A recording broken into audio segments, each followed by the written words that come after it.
vitabu hapo. Sasa kuolewa kwa kaka naongea kwa sababu wewe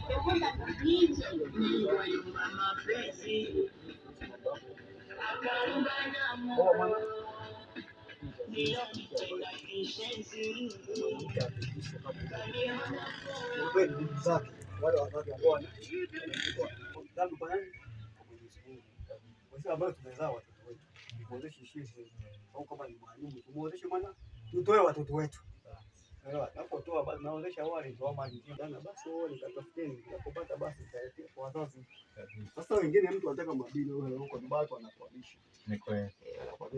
Tena sasa hapo mimi nimekuelewa mambo mawili. Sasa huo ndio. La kwanza umenieleza kama kijana ninahitaji kufahamu kwamba imani ama dini ni kitu ambacho kitanipa maarifa lakini kitanipa hekima ya namna nzuri ya kuishi. La kwanza. Lakini la pili, namna ninavyoishi na kukua kwangu. Elimu yangu niliyoipata mahali popote, iwe ni ya kidini ama ya kidunia, inatakiwa isaidie jamii yangu. Si ndio?